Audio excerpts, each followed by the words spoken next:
আসসালামু আলাইকুম। সংবাদে আপনাদের সবাইকে স্বাগত জানাচ্ছি। আমি ফিরোজ তোহা। শুরুতেই আরবে কেবলস সংবাদ শিরোনাম।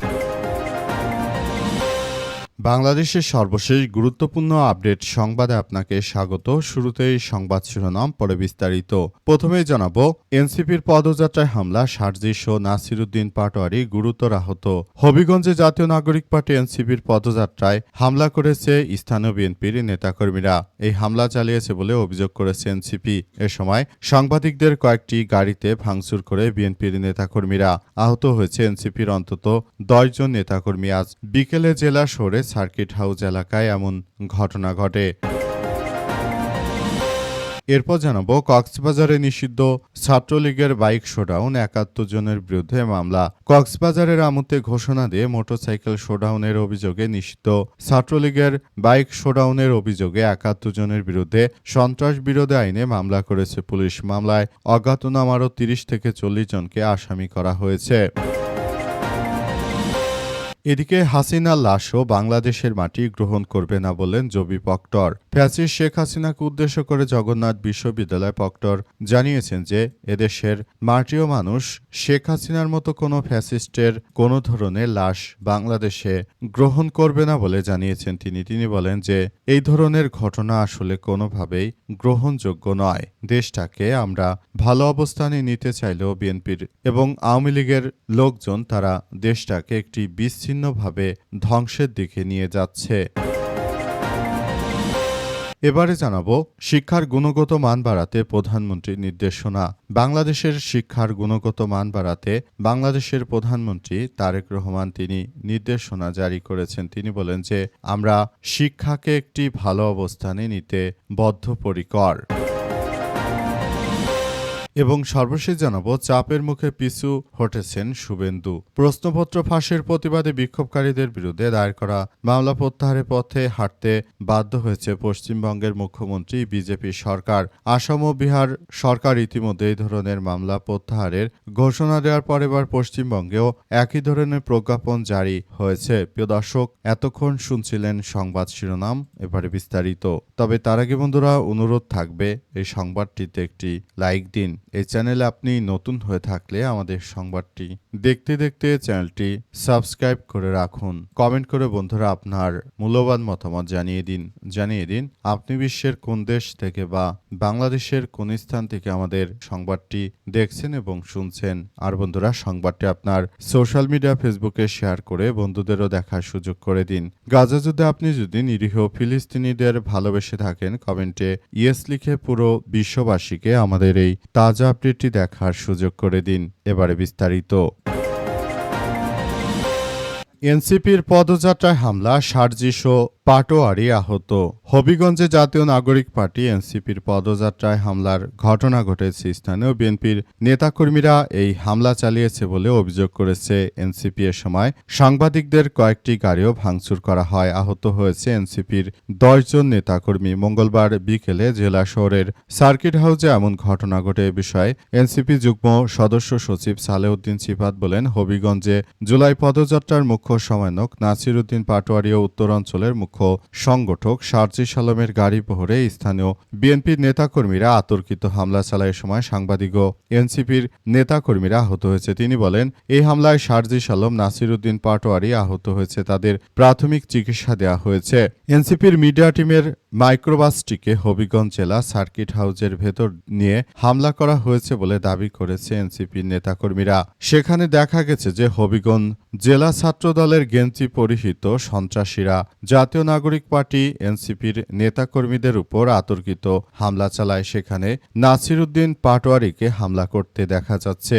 উক্ত বিষয়টি আসলে কোনোভাবেই গ্রহণযোগ্য নয়। বিএনপি তাদেরকে কিন্তু শিক্ষার্থীরাই ক্ষমতায় বসিয়েছে, অথচ এরা ক্ষমতা আসার পরই ছাত্র জনতার উপর আবারও আক্রমণ শুরু করেছে। এ ধরনের আক্রমণের কারণে এখন পুরো দেশ জুড়ে পরিস্থিতি থমথমে অবস্থা বিরাজ করছে। যদি বিএনপি নেতাকর্মীরা এই ধরনের কার্যকলাপ চালিয়ে যায়, তাহলে ভবিষ্যতে এটা আরও ভয়াবহ আকার ধারণ করতে পারে। এ অবস্থায় আসলে সবাইকে আরও বেশি সতর্ক থাকার জন্য উদাত্ত আহ্বান জানানো হয়েছে।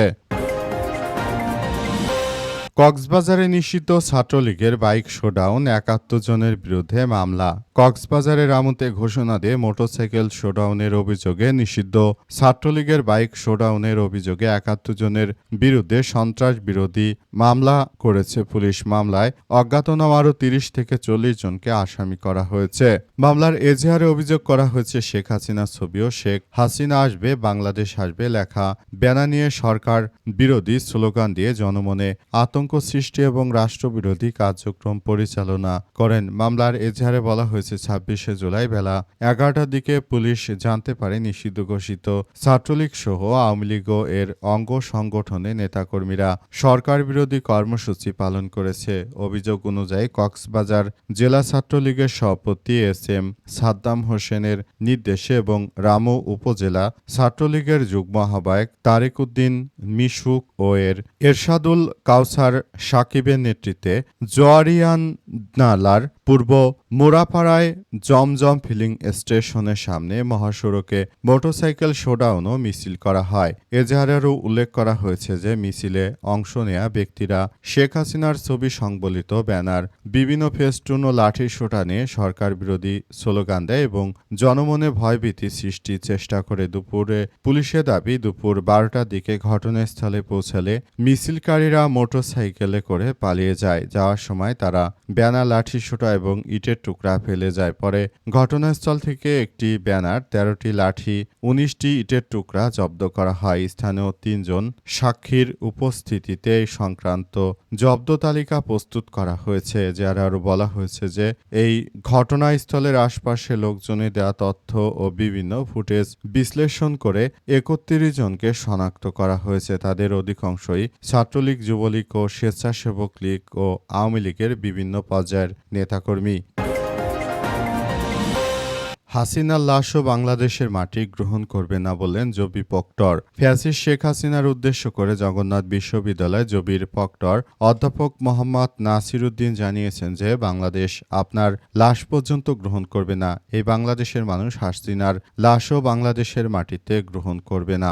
নিষিদ্ধ ঘোষিত ছাত্রলীগকে জগন্নাথ বিশ্ববিদ্যালয় জবির ক্যাম্পাসের আশপাশে কোনো ধরনের কার্যক্রম পরিচালনা করতে দেওয়া হবে না হুঁশিয়ারি দিয়ে বিশ্ববিদ্যালয় প্রক্টর মোহাম্মদ নাসিরুদ্দিন জানিয়েছেন যে জগন্নাথবাসী এই নিষিদ্ধ ঘোষিত ছাত্রলীগের একজনকেও সহ্য করবে না। জগন্নাথ বিশ্ববিদ্যালয় কেন্দ্র মিলনায়তনে জাতীয় ছাত্রশক্তি জগন্নাথ বিশ্ববিদ্যালয় শাখা আয়োজিত জুলাই গণঅভ্যুত্থান স্ফুলিঙ্গ থেকে চলমান বিপ্লব শীর্ষক আলোচনা সভা এবং পুরস্কার বিতরণী অনুষ্ঠানে বক্তব্যকালে তিনি এমন কথা বলেন। জুলাই গণঅভ্যুত্থানের চেতনা তুলে ধরে প্রক্টর নাসিরুদ্দিন বলেন যে বিপ্লব এখনো শেষ হয়নি, সেই স্পিরিট আমাদের ধরে রাখতে হবে। তিনি দাবি করেন যে দেশের বিভিন্ন স্থানে নিষিদ্ধ ঘোষিত কিছু সংগঠন নতুন করে সাংগঠনিক তৎপরতার চেষ্টা করছে।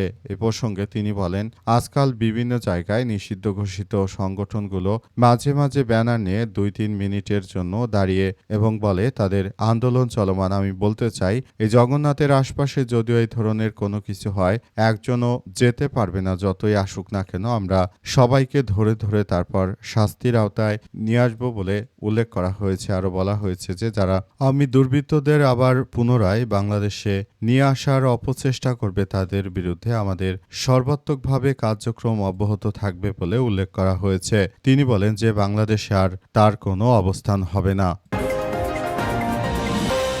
শিক্ষার মান বাড়াতে প্রধানমন্ত্রী জরুরি নির্দেশনা। প্রধানমন্ত্রী তারেক রহমান শিক্ষার মান বাড়াতে জরুরি নির্দেশনা দিয়েছেন। প্রধানমন্ত্রী তারেক রহমান আরও জানিয়েছেন যে বাংলাদেশটাকে শিক্ষায় আরও অনেক দূরে এগিয়ে নিতে হবে। যারা শিক্ষিত রয়েছেন তাদেরকে অবশ্যই শিক্ষার বিষয়টি খুবই গুরুত্ব সহকারে দেখভাল করতে হবে বলে জানিয়েছেন প্রধানমন্ত্রী তারেক রহমান। তিনি আরও জানিয়েছেন যে বিগত সরকার শিক্ষা ক্ষেত্রটাকে একদম ধ্বংস করে দিয়েছে, যার দরুন আমরা বিভিন্ন জায়গায় এই ধরনের অপকর্মগুলো দেখতে পাচ্ছি। এগুলো থেকে আমাদের ছেলে মেয়েদেরকে রক্ষা করতে হবে। আমি গার্ডিয়ান হিসেবে বলছি যে শিক্ষামন্ত্রী আপনার কিন্তু অনেক বড় দায়িত্ব।